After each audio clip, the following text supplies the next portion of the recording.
Number 1. Cure times. This is something that really messed me up for a while. The cure time that's listed by your resin or silicone is most likely not long enough. You're probably going to have to wait longer than the advertised cure time before demolding. Let me explain. When you mix both parts of your resins, a chemical reaction occurs. They're basically going through exothermic reactions, meaning they're producing heat to bond.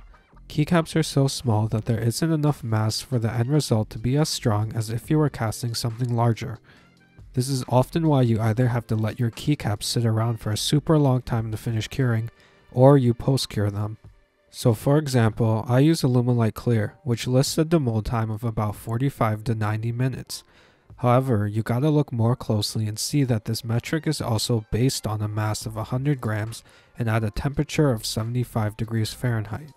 Keycaps are nowhere near this mass, and our environment may not be near that temperature of 75 degrees Fahrenheit. The environment I cast in is usually near 62 degrees Fahrenheit, so when I cast with Alumilite Clear, I usually wait at least 6 hours before I demold. Sometimes I even just let it sit overnight for like 12 hours if I really want to play it safe. I've demolded at 3 hours before and the results were terrible. On the other hand, if you cast in a hotter environment, then your demold time might actually be a lot closer to what's specified on the bottle. I still suggest you wait longer than the suggested time.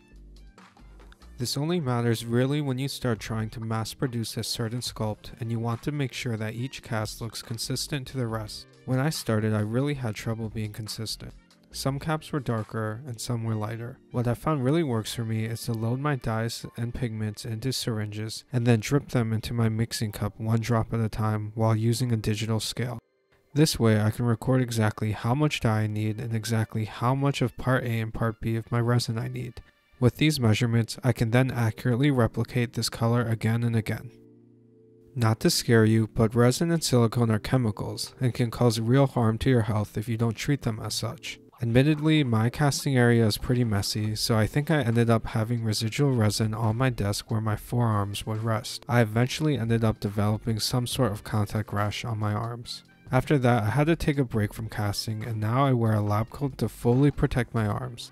This is of course in addition to the respirator and nitrile gloves. I say all of this to basically advise you to take all necessary precautions to protect your health. Some makers have developed resin allergies and have had to quit the hobby altogether, so it's definitely a real concern that you should take seriously. This is sort of related to cure times, but if you mount your keycaps too early, you can actually deform the stem a little bit, meaning that your keycaps may end up being too loose and fall off switches. This is why I suggest you wait until your keycaps are basically fully cured before you do any switch testing. Depending on what resin you use, a full cure cycle may take as long as a week.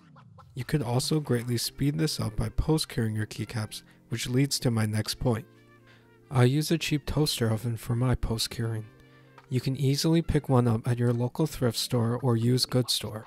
Do not use a toaster oven that you also put food into. Whatever you end up using to post-cure your keycaps should only be used for your art and not food. The technical data sheet your resin comes with should specify what temperature for how long to post-cure your keycaps. The end result is significantly stronger than what I had before. That's everything I have for now. I might make a part 2 to this video if I think of anything else. Thanks for watching everyone, subscribe to the channel if you enjoyed this video, and leave any questions down below.